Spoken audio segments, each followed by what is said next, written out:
तो अभी मैं ये डिडनेसी देवी के मंदिर में हूँ। यहाँ पर हमको एक पांडे जी मिले हैं जो कि काफ़ी अच्छे नॉलेज है इनका, और काफ़ी अच्छा इनको बारे में काफ़ी हमको नॉलेज दिए मंदिर के बारे में कि माता डिडनेसी देवी का नाम डिडनेसी देवी क्यों रखा गया, मंदिर की स्थापना कब हुई, और यहाँ पर पुरातत्व विभाग की खुदाई से क्या क्या अवशेष मिले, कि कोई अवस्था में है अभी।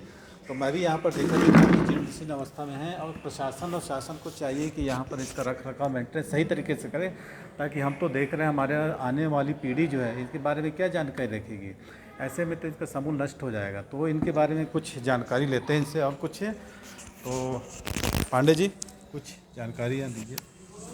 मल्हार एक ऐसा स्थल है जहाँ अध्ययन के लिए काफ़ी कुछ है। यहाँ उत्खनन की जाने चाहिए। मैं इस चैनल के माध्यम से पुरातत्व संस्कृति विभाग के अधिकारियों से एवं हमारे छत्तीसगढ़ राज्य के संस्कृति विभाग के अधिकारियों से निवेदन करना चाहता हूँ कि मल्हार का उत्खनन अवश्य कराएं। उत्खनन से यहाँ की प्राचीनता सामने आएगी। जो तथ्य सामने आएंगे वो चौंकाने वाले होंगे। इसके पहले थोड़ा सा उत्खनन सागर विश्वविद्यालय के द्वारा यहाँ किया गया था।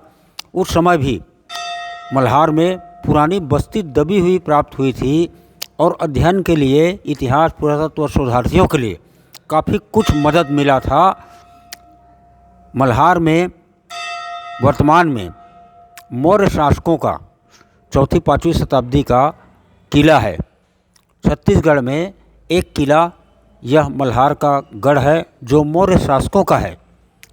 इसकी ऊंचाई 36 फीट 40 फीट की है।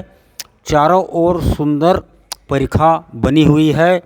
यह राजाओं के सुरक्षा के लिए परिखा बनाई जाती थी। उसके बाद ऊपर में इस प्राचीन किले में राजमहल कॉम्प्लेक्स स्पष्ट दिखाई दे रहा है, जिसकी खुदाई करना आवश्यक है। मल्हार का प्राचीन इतिहास और जितने प्राचीन सामग्रियां हैं वो यहीं से प्राप्त होती है। यहाँ से सैकड़ों सिक्के लोगों को प्राप्त हुई है, जिससे छत्तीसगढ़ के इतिहास का पता चला है। राजा महेंद्र का सिक्का, राजा केशव का सिक्का एवं समुद्रगुप्त, चंद्रगुप्त, मौर्य शासकों के प्राचीन मिट्टी के बर्तन, मृतभांड, उनके सैनिकों के बैरक, उनका रखने का स्थान एक छोटे से खुदाई में नागपुर एस वालों को प्राप्त हुआ था। वैसी खुदाई की आवश्यकता मल्हार में महसूस की जा रही है। यदि अच्छे से उत्खनन होता है तो मल्हार विश्व धरोहर में शामिल करने के योग्य है, क्योंकि मल्हार में प्राचीन महत्व के 126 तालाब स्थित हैं। सभी तालाबों का नामकरण भी भगवान के नाम पर है। किसी का नाम राम सागर है, किसी का लक्ष्मण सागर है, किसी का शिव सागर है, तो कोई हनुमान डबरी है। इस तरीके से आज भी 86 तालाब पूरे अस्तित्व में हैं, जिसका खसरा, रकबा, नंबर सब राजस्व रिकॉर्ड में देखा जा सकता है। मल्हार 3 नदी का भौगोलिक स्थिति जो है बहुत ही सुंदर रहा है, क्योंकि मल्हार प्राचीन दक्षिण छत्तीसगढ़ की राजधानी रही है। यहाँ कई राजाओं ने राज्य किया, उसका स्पष्ट प्रमाण यहाँ झलकता है। पास में ही लीलागर नदी है। लीलागर नदी में एक बंदरगाह भी प्रतीत होता है, जिसे सामने लाने की आवश्यकता भी अत्यंत आवश्यक है। उस समय व्यापार व आने जाने का माध्यम नदियाँ हुआ करता था। मल्हार की भौगोलिक स्थिति 3 नदियों से घिरा हुआ है।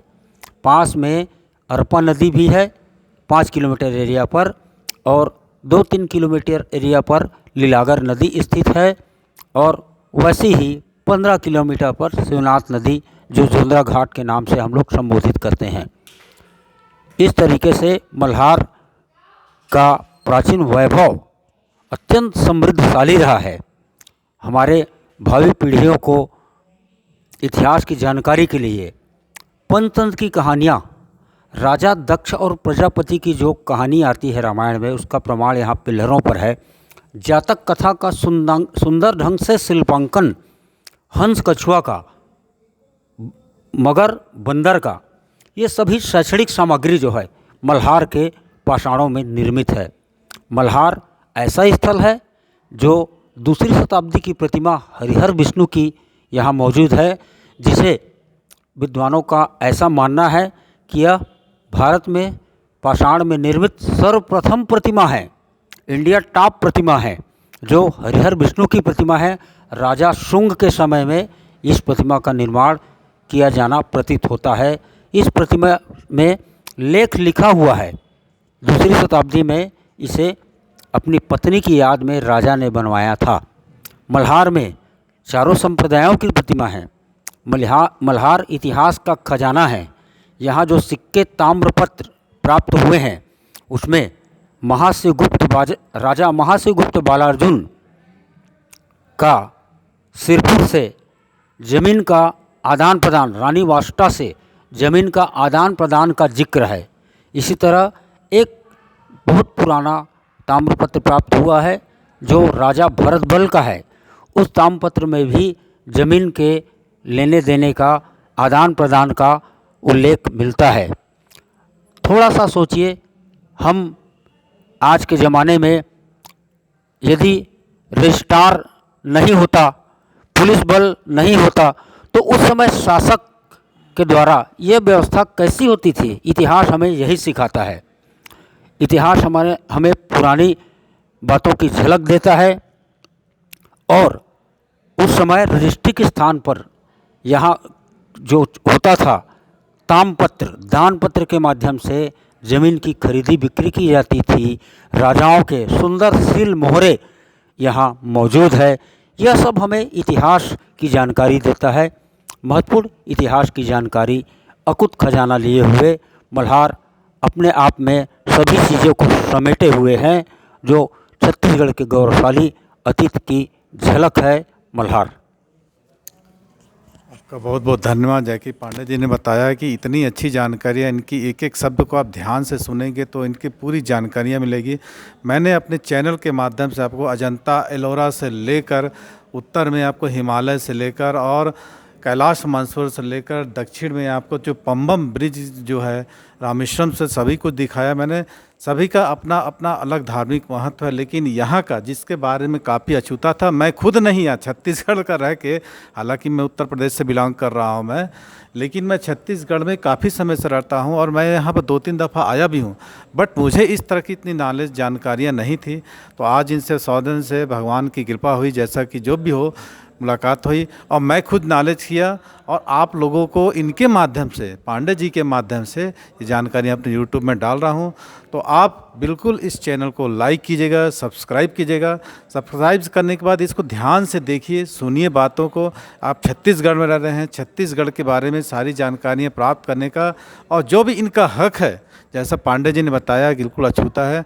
प्रशासन से, शासन से, नेशनल लेवल पर, इंटरनेशनल लेवल पर, रीजनल लेवल पर, ज़िले लेवल पर आप इनको वो करिए, इंकरेज कीजिए और इसको बढ़ाने का कोशिश कीजिए। तो थैंक्स फॉर वॉचिंग। आज के लिए इतना ही।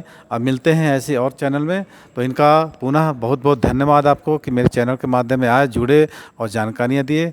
और इनका चैनल इनका जो बात जो है बहुत अच्छा लगा, बहुत बढ़िया। Thanks for watching my channel.